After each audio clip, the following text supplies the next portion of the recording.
three-fight heavyweight champion of the world. How much does that mean to yourself? It's good, and I said earlier that it's nice because of the old champions who I look up to kind of give respect to what we're achieving, and that's the main thing. When the icons of the game kind of saying that the new faces are kind of representing the sport and being great ambassadors, so that's good. You spoke over there about the greats noticing you. Thank you. You've had people like Mike Tyson, you've had big stars talk about yourself. When you hear somebody like that talk about yourself, how much is that? What sort of feeling do you get first of all? At first, you know, you got to have a thick skin. Even if it's good, you just got to brush it off because you can't let anything get to your head. You got to kind of keep it balanced. But then I start listening to more and more comments as the fight with Klitschko was what it was. More people have an interest, so you start hearing more comments. So you then have to start dissecting the ones that you listen to. And I come to a place where it's like I want to listen to more of what the greats are saying who have walked the path and lived it. So I kind of like listen more to what they're saying now, and it's great because I really respect Tyson. And talk about Vladimir Klitschko, that was a fight everyone's looking forward to. Yeah. He called it a day, he retired. What was your initial reaction when you heard the news? Honestly. Just like that. Yeah. But you got to respect a man in their own decision. He's been smart outside the ring. Some fighters make decisions based on financial reason, but it wasn't that for him. He had a long career. He gave it his best in that fight, as you saw, and he just came up short. And he thought, "Can I do it again? I'm not too sure." And he packed up and left the game. And he's had a great career, and I respect him for it. So I have to kind of crack on and keep on doing what I'm doing. I can't let Klitschko. That's not a downer for me in 2017. It is what it was. We had a great time. Now we're on to the next stage. AJ, you obviously flew out to Vegas for the first time. Yeah. I know everyone's probably talking to you about Pulev today, but I want to talk to you about what was the experience like in Vegas, first time in, as known as Sin City. Vegas, hot. Worse than Dubai? Yeah, dry heat. This is dry heat. It's interesting because Vegas don't sleep. You know, there's always people out, always people up to something. There are no beaches. I'm more of a beach holiday rather than like a Sin City, like a city type of holiday. So it's different. A lot of shows going on. I like the hip hop culture as well, which is good. And it was like kind of just like a lot of people on stag do. So I realised it's more of like a party scene. But then I had to go and pay homage to Mayweather as well, go to the gym, and I got to watch him prepare for the McGregor fight, which was real good. I wanted to ask you actually about that because looking back now, Floyd Mayweather was now officially retired after the McGregor fight. Yeah.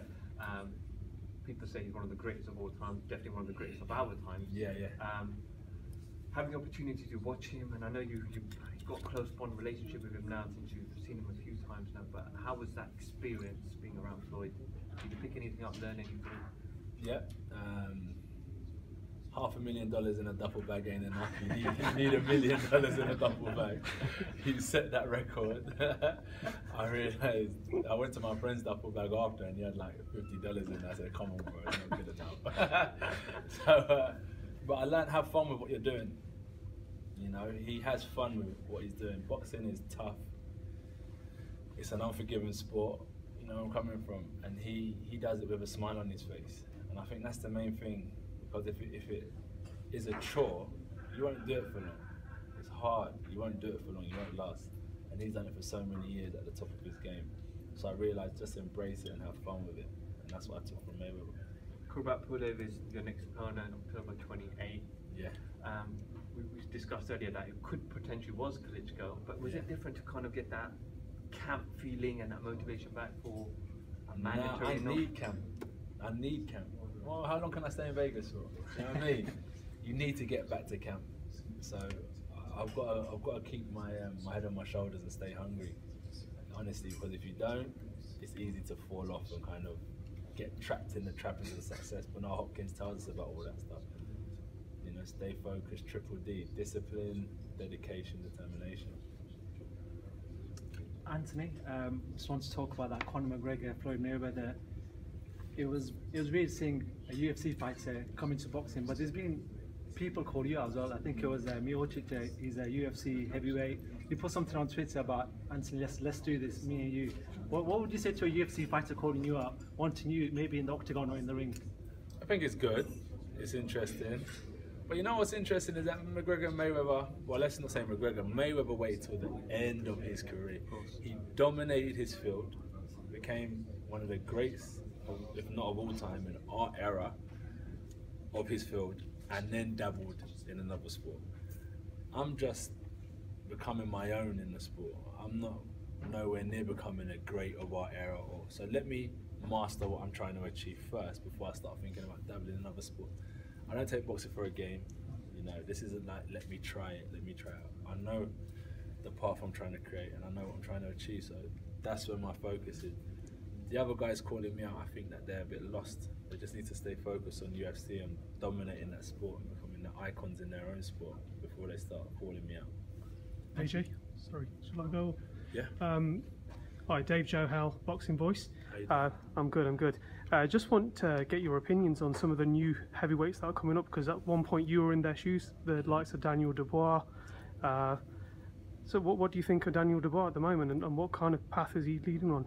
He's very good. He had a chance to go to the Olympics, and he decided to turn professional. And he has to learn the trade, which he's doing, which is what training is about. And I think with everyone in any field that they do, sports or business, the more you train, the more you work out what you do, the better you become. So with time, he'll grow into his boots and he'll be one of the players in the heavyweight division. Good stuff. And Wilder, I take it he's on your radar. I know you take one fight at a time and so on and so forth. Can you see that fight coming 2018, 2019 or? Potentially, yeah. If I put my fighting head on, it could happen the fight after Pulev, but I got a mandatory, I think, with Ortiz. And I feel like Wilder, it's not a matter of if, it's just a matter of when, you know, because he's been a pro since 2009 and been waiting for, I think every fighter needs, okay, let's say Wilder retired today, there's not a fight that you'll probably say, man, that fight was phenomenal. There's not a standout fight, so he's waiting for that standout fight. And it seems that they've pinned me up to be that guy, so he's waiting for me, and I'll get there sooner or later. So Wilder, just be patient. I hope he continues to win, and I'll continue to play my part to kind of build towards a good heavyweight showdown. Good stuff. We've only got one more minute. Anthony, there's a big on TV. Obviously, Anthony Joshua, thank you for the time. In terms of Pulev, what are the strengths and weaknesses that you see in him in terms of a challenger to potentially taking the belts? Talk about weaknesses. Pulev, I'm not too sure of his weight, but I don't think he's like the staunchest heavyweight going, and I don't think he's had consecutive knockouts on his record. So, have you seen the Klitschko fight? Did you see the chinks in his armour that you're looking to exploit? I think with the Klitschko fight, what people don't realise as well is that Klitschko had that thick canvas and zaps your energy. Yeah. So I don't take too much away from that Klitschko fight with Pulev, because I think anyone going in that ring with thick canvas, it would have zapped anyone's energy. So I look at Pulev as an undefeated fighter. I don't look at that Klitschko fight, but he's got a phenomenal jab. And for a man, even if he's not a knockout specialist, to defeat other heavyweights who are big punchers, he's taken him 12 rounds and taken him out. So he's a very good technician. He knows how to stay out of reach of certain combinations and win a fight on point. So I give him credit, for his weaknesses and his strengths as well. Hi Anthony, welcome to Cardiff. How are you enjoying it, all right? Yeah, I've been here before. I've got some friends here as well. It's good to be back. So I'm the self-appointed boxing expert for Capital FM. Okay. I've come down today to obviously talk about the music. Yeah. Brought Stormzy on before for your walk-on. Yeah. Are you going to have a little Welsh vibe? Are you going to bring him back? Stormzy? Yeah. Stormzy's a busy man now. He's too busy for the likes of me. You made him famous? Nah, he made himself. I think he should do a documentary. He's been on path to being successful for many years, and it was a nice. You should bring him down to Cardiff then again. If he's free and he's willing, I'll definitely give him the opportunity to perform again. You haven't thought about your walk-on music yet, then, have you? I'm a man that loves music like everyone else. So there's always that one track that you think, my God, that's a banger. But it's not so much I'm thinking, oh, that's definitely my ring walk track. That's always like on a Thursday night or something where you're going through all your YouTube, iTunes, and all that that's the one. Yeah. Oh, wicked. Well, thank you very much. Can't wait to see you fight. Thank you very much. Anthony, final question. There's one more question. Sorry. There's a massive fight this weekend. Massive fight this weekend, Canelo fight. Canelo Triple G. Give me your opinion on that. Who's going to win it? What round? What's going to happen? Alright, boom. Triple G, straightforward thinker. Same knockouts, same amount of wins as Mike Tyson at this stage of his career. So you kind of see similar attributes. Triple G's a killer. But on the other hand, you've got someone like Canelo who's developed really well over the years. He turned pro at something like 15 years old. He's only 26, so he's still a baby in the game, but he's maturing well. He's been in with the greats like Mayweather, and you can only take positive away even in defeat and learn from it. I like Canelo. I like what he represents in terms of boxing skill, and it would be good if he gets the win.